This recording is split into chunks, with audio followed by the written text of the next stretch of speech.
갈라디아 3장 6절부터 9절 말씀에 보면 아브라함 같은 믿음이 우리에게 빛을 발하게 해주시고 계십니다. 한마디로 얘기하면 영적인 이스라엘 백성들은 아브라함 같은 믿음을 가지라는 거죠. 아브라함 같은 믿음을 가진 자만이 영적인 유대인, 영적인 이스라엘 백성이라고 말할 수가 있다고 지적하시는 말씀입니다.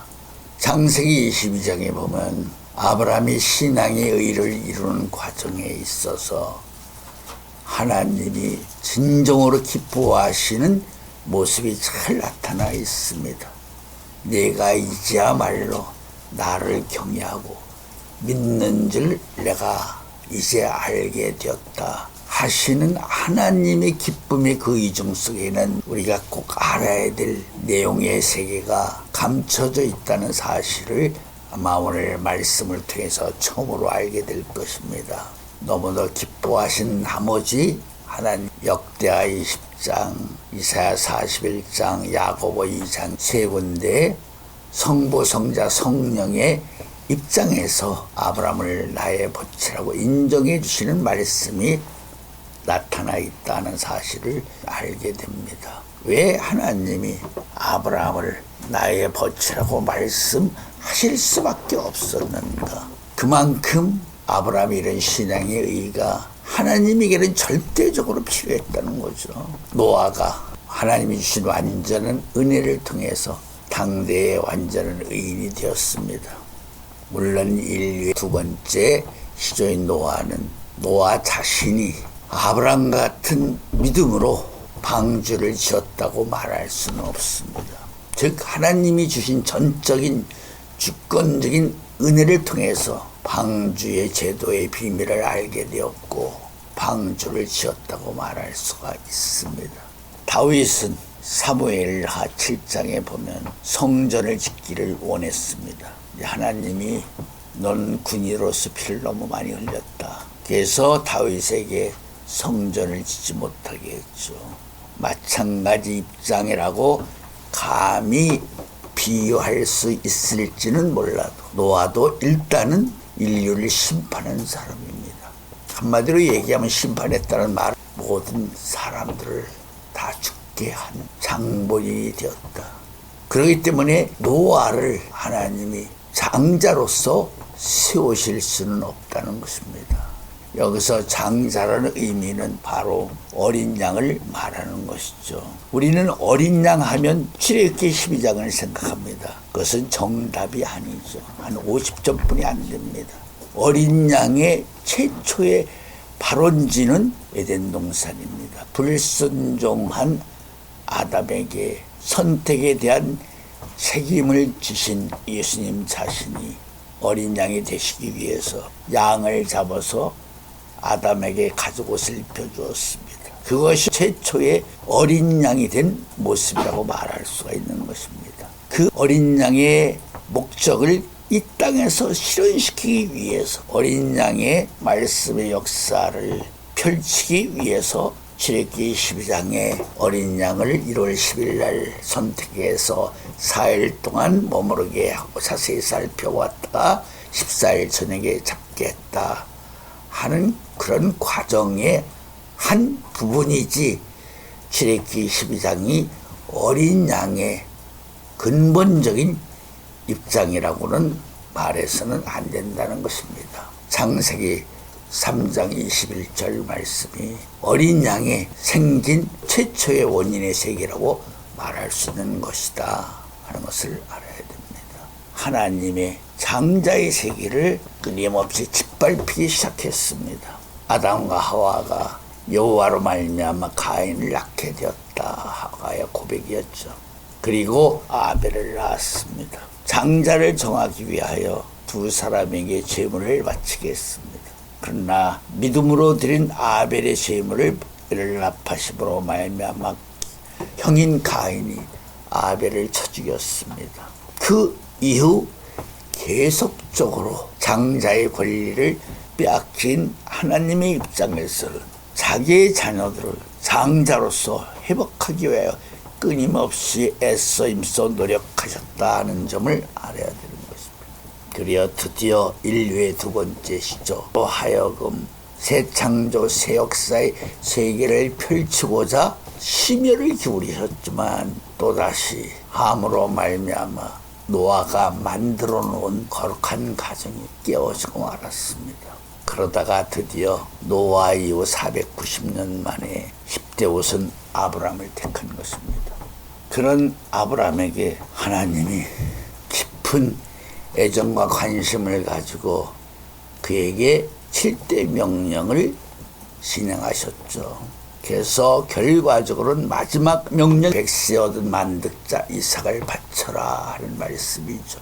근데 아브라함이 그 말씀에 순종함으로 말미암아 아브라함이 신앙의 의를 이룸으로써 하나님이 벗이 되었고 믿음의 조상이 되었습니다. 원수를 사랑하라, 원수를 위해서 기도하라고 하신 하나님이 구약의 마당에 펼쳐진 내용의 세계를 보면 아말렉이 저지른 죄를 통해서 사울에게 아말렉을 처치하라, 멸절시켜라, 어린아이로부터 노인에 이르기까지 가속히 불쌍히 여기지 말고 한 살이 먹었건 두 살 먹었건 무조건 다 죽여라. 짐승까지도 한 마리도 살려두지 말고 다 죽이고 그들이 사용했던 물건까지도 절대 취하지 말고 모아서 불로 사르라.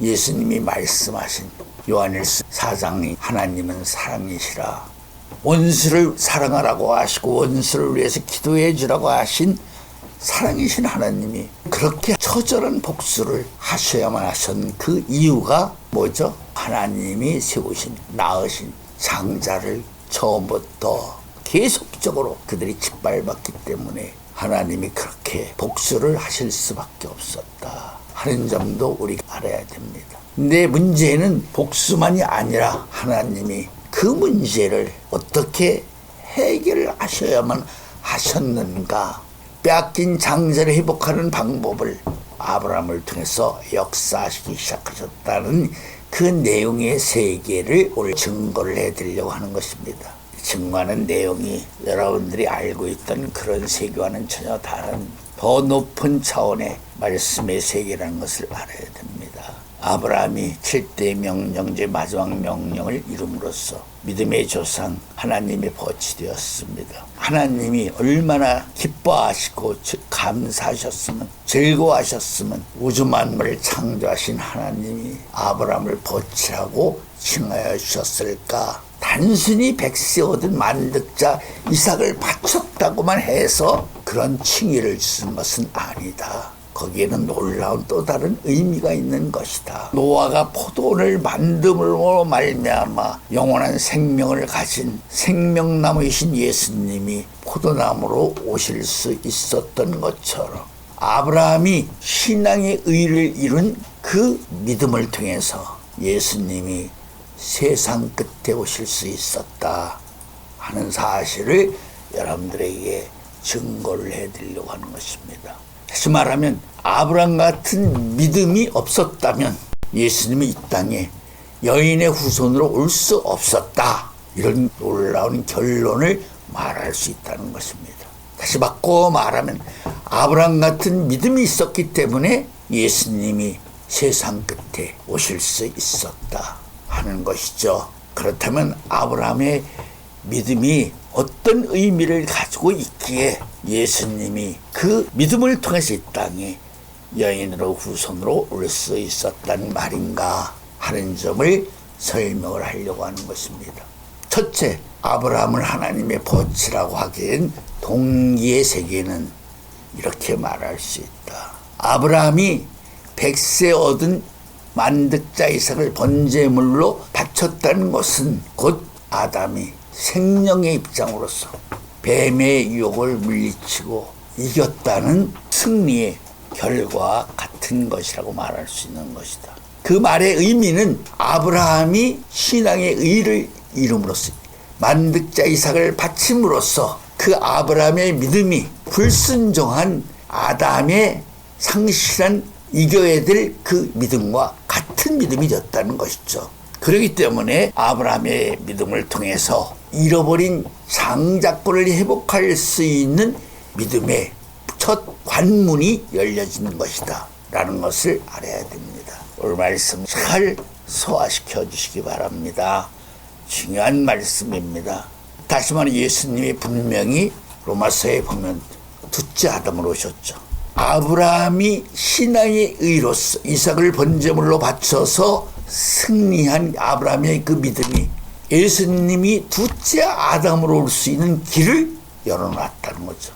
생명나무가 포도나무로 올 수 있는 길은 노아가 만들었는데 아브라함이 만든 것은 바로 예수님이 둘째 아담으로 올 수 있는 길을 만들어 놨다는 거죠. 아브라함이 신앙의 의를 이룬 그 믿음이 아담이 회복해야 될, 아담이 이겨서 승리해야 될, 뱀의 유혹을 물리치고 승리해야 될 그 믿음과 같은 믿음이 졌다는 것이에요. 그렇기 때문에 그 믿음을 통해서 생명나무가 포도나무로 오신 예수님이 이제는 또 뭘로 올 수 있는 길이 열린 것이다. 바로 둘째 아담으로 올 수 있는 길을 열어놓는 것이다. 그래서 하나님이 춤을 추듯이 기뻐하신 것이에요. 물론 성경에는 간단하게 창세기 22장에 그걸 표현했죠. 이제서야 내가 나를 경외하고 믿는 줄 알게 되었다. 그렇게 표현했지만은 하나님의 입장으로서는 정말 너무너무 기쁘고 즐겁고 감사해서 하나님이 춤을 출 수밖에 없었던 가장 거룩한 영광의 순간이 되었다라고 말할 수 있다는 것입니다. 마태 족보를 믿음의 족보라고 말을 하죠. 믿음의 족보를 구체적으로 적극적으로 설명을 한다면 아담이 가지고 있는 하나님이 인정하시고 기뻐하시고 사랑하시고 춤을 추셨던 승리의 그 믿음이 인간적으로 말해도 아담의 유전자 속에는 그 믿음이 분명히 있을 거 아닙니까? 아담의 죄로 원죄 유전자라는 유전인자가 생기기 때문에 염색체가 있기 때문에 아담의 후손은 누구든지 세 가지의 죄를 짊어지고 태어난 것이라 마찬가지죠. 그런 원리적인 이치를 말한다면 아브라함의 믿음도 아브라함의 유전인자를 통해서 유전인자 염색체를 통해서 계속적으로 아브라함의 후손을 통해서 이어져 간다는 것은 당연한 과학적으로도 이성적으로도 논리적인 말씀이 된다는 거죠. 창세기 18장 18절 말씀. 아브라함은 강대한 나라가 되고 천하 만민은 그를 인하여 복을 받게 될 것이 아니냐. 내가 그로 그 자식과 권속에게 명하여 여호와의 도를 지켜 의와 공도를 행하게 하려고 그를 택하였나니 이는 나 여호와가 아브라함에게 대하여 말한 일을 이루려 함이니라. 그러니까 아브라함의 후손을 통해서 하나님이 구속사의 세계를 성취하게 되어 있는 거죠. 왜? 아브라함이 승리한 그 믿음이 후손에게 계속 이어져 가기 때문에 이어져 가게 있는 그 후손들을 통해서 하나님이 구속사의 세계를 이루신다는 거예요. 갈라디아 3장 6절 말씀. 아브라함이 하나님을 믿음에 이것을 그에게 의로 정하셨다 함과 같으니라. 그런즉 믿음으로 말미암은 자들은 아브라함의 아들인 줄 알지어다. 또 하나님이 이방을 믿음으로 말미암아 의로 정하실 것을 성경이 미리 알고 먼저 아브라함에게 복음을 전하되 모든 이방이 너를 인하여 복을 받으리라 하였으니 그러므로 믿음으로 말미암은 자는 믿음이 있는 아브라함과 함께 복을 받느니라. 여러분들이 정말 아브라함의 자녀가 된다면 자식은 아버지의 뭘 받게 돼 있어요. 아버지의 유전인자를 받게 돼 있잖아요. 세상적으로도 마찬가지입니다. 아브라함의 자녀라면 아브라함이 우리 아버지라면 당연히 아버지께로부터 받는 아버지께 주신 믿음이 있잖아요. 그 믿음이 아까 하나님을 춤추게 했던 그 믿음이에요. 그 믿음을 가진 자들을 통해서 뭐고 바로 예수님이 둘째 아담으로 오셔서 둘째 아담을 위해서 예비되고 준비되고 갖추어진 믿음이 뭐예요? 아브라함의 믿음이거든. 아브라함의 믿음이 무슨 믿음 말했어? 아담이 뱀의 유혹을 물리치고 이긴 자가 되었을 때 하나님께로부터 아담이 이름을 얻잖아요. 최초의 아담이 이긴 자로서의 이름을 얻게 되잖아요. 아담은 이름을 받지 못하고 쫓겨났으니까. 그러기 때문에 하나님이 아브라함에게 여러 종류의 이름을 칭의를 주셨다. 복의 근원, 무할례의 조상, 할례의 조상, 믿음의 조상, 산자의 조상, 인류의 조상. 그 아브라함이 그런 이름을 갖게 된 원인의 세계, 내용의 세계도 아담이 이긴 자가 되었을 때 받아야 될 이름을 하나님이 아브라함의 믿음을 보시고 아브라함에게 그 모든 것을 주셨다 하는 것을 우리가 알 수 있다는 것입니다. 그렇기 때문에 아브라함의 믿음의 터 위에서 예수님이 둘째 아담으로서의 구속사의 세계를 펼칠 수 있었던 것이다 하는 의미도 여러분들이 깊이 이해하고 깨닫고 믿어야 될 부분입니다. 이 세상에 그런 믿음이 없다면 예수님이 둘째 아담으로서 걸어야 될 구도의 길을 걸을 수 없다는 뜻입니다. 아브라함이 만들어놓은 믿음의 반도 위에서 예수님이 둘째 아담으로서 걸어야 될 길을 걸을 수 있었던 것이다 하는 점을 알아야 되는 것입니다.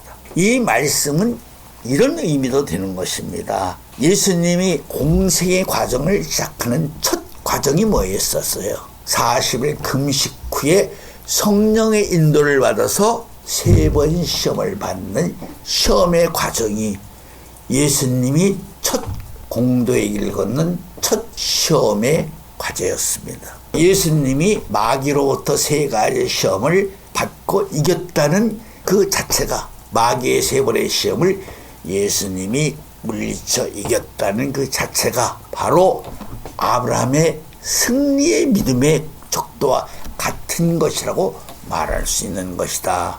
마귀의 3가지 유혹을 물리친 예수님은 물론 믿음의 주이시지만 그러나 구속사의 과정으로 아브라함 입장으로 말한다면 예수님이 40일 금식하시고 성령의 인도를 받아서 마귀에게 3번 시험을 받아서 이긴 그 이김 자체가 바로 누가 그 터를 이뤄놨다고 말할 수 있는 것이다. 아브라함이 그 터를 이루어 놓은 것이라고 말할 수 있다. 영적으로 말하면 예수님이 시험 봐서 이긴 그 터가, 그 자리가 마가에서 보면 빈들 광야라고 말을 했어요. 성령이 인도를 받아 광야에 나가서 예수님이 3번 시험을 받았다. 그렇게 말하고 있지만 영적으로 말하면 예수님이 3번 시험을 받아서 이긴 장소는 아브라함이 이삭을 바친 여호와 이레와 같은 장소다. 영적으로 말하면. 그래서 하나님이 예비하신 장소 여호와 이레, 그렇게 말할 수 있다는 것입니다. 아브라함도 7대 명령을 받아서 순종을 했죠. 그 말의 의미는 예수님이 둘째 아담으로 오셔서 십자가상에서 바로 7 우레를 바라신 의미와도 같은 말씀이 된다. 즉 아브라함이 받은 7대 명령은 예수님이 십자가상에서 이루셔야 될 7 우레와 같은 말씀의 영광의 그림자가 된다. 그렇게 말할 수 있다는 것을 알아야 되는 것입니다. 아브라함의 세계를 우리가 100세라고 말을 하죠. 즉 75세에 부름을 받고 175세에 죽었으니까 아브라함의 공생의 과정을 100년으로 본다는 것이죠. 그렇기 때문에 아브라함이 살은 생애의 100년의 의미는 예수님이 달리신 6시간의 의미에 가장 초보적이고 기본적인 새 창조, 새 역사의 세계를 이룰 수 있는 최소한의 단위의 시간이라고도 시작되는 그 목적을 전체를 이룰 수 있는 시간의 가장 기초적이고 기본적인 시간의 단위가 되는 것이다 라고 말할 수 있다는 것입니다. 다시 말하면 아브라함이 이렇게 놓은 신앙의 전 과정이 시간상으로 보면 100년 아니에요. 100년의 과정은 어떤 의미에서는 예수님이 이 땅에서 6시간 십자가에 달려서 실온의 말씀을 통해서 둘째 아담으로 오신 모든 목적을 완성하시고 이루시는 역사의 과정에 나는 처음과 나중 시작과 끝이라는 말씀에 처음이 될 수도 있고 시작이 될 수 있는 시간을 의미하는 것이다. 오늘 다른 건 다 잊어버려도 영적인 아브라함의 믿음의 세계의 거룩함과 영광스러운 그 세계를 우리가 바라볼 줄 알아야 됩니다. 아브라함의 믿음은 전천후의 믿음이에요. 이 말은 아브라함의 믿음은 불변부동의 믿음이다. 하나님의 보좌는 첫째는 영원하다. 두 번째는 거룩하다. 세 번째는 의롭다. 의와 공도로 이루어지다. 네 번째가 불변부동하다. 아브라함의 믿음도 하나님이 임마누엘 되어주실 수 있는, 하나님이 거처하실 수 있는 믿음의 터전. 고전 10장 4절에 보면 반석은 그리스도이시다 한 말씀이 있죠. 하나님이 영광이 임재하실 수 있는 아브라함의 믿음이 믿음 자체로는 반석과 같은 믿음이 될 수 있다, 그런 소리예요. 아브라함의 믿음이 생명으로서 메시아로서 걸을 수 있는 가장 기본적인 믿음이에요. 메시아가 걸어야 할 3일길. 아담은 첫째 길에서 실패했잖아요. 그러나 아담은 그 길에서 이겼다는 거죠. 그래서 아까 말한 것처럼 노아가 생명나무가 포도나무로 올 수 있는 길을 만들었다면 10대 후손인 아브라함은 예수님이 둘째 아담으로 올 수 있는 믿음을 만들어 놓았다. 그렇기 때문에 마태의 족보가 믿음의 족보로 이루어졌다는 그 말은 바로 그런 의미를 말하는 것이다. 42대 믿음의 족보, 그 믿음의 세계가 아브라함의 믿음의 세계라는 거죠. 그래서 그 믿음을 통해서 예수님이 둘째 아담으로 오실 수 있었다는 것이죠. 다시 말하면 둘째 아담으로 이 땅에 오셔서 둘째 아담으로서 역사할 수 있는 역사의 세계가 곧 아브라함의 믿음을 통해서 이루어진다, 이렇게 말할 수 있다는 것입니다. 그렇기 때문에 그러니까 어린 양, 유월절은 어디서부터 시작된 거라고 그랬어요? 출애굽기 12장부터 유월절양 다 말을 했네. 그것은 50점짜리 뿐이 안 된다. 창세기 3장 21절이 유월절양의 첫 모형도라고 말할 수 있다. 예수님이 자기 자신을 바라보시면서 양을 잡아서 아담과 하와의 가죽옷을 지어 입혀주셨다. 그것이 유월절 양의 첫 모형이고 시작이다. 저 말하자면 추론지, 그 점도 우리가 분명히 알아야 되는 것입니다. 그래서 예수님이 유월절 양으로 오셔서 뭘로 죽으셨다? 아세살 양으로 죽으셨다. 그렇다면 여기서 또 한 가지 분명한 노선을 바라볼 수 있다는 거죠. 이 말씀이 오늘 마지막 말씀이에요. 이렇게 정리할 수 있어요. 노아는 생명나무를 포도나무로 오게 하시고, 아브라함의 믿음은 예수님을 둘째 아담으로 오게 하시고, 모세는 예수님을 유월절 양으로 오게 하셨다. 모세가 실제로 잡은 거 아니에요. 유월절 양에 출애굽기 12장 모세가 한 거지. 즉 다시 말하면 애굽에서 이스라엘 백성들을 출애굽시키는 과정에서 모세가 양을 잡아서 출애굽을 시킨 거 아니에요.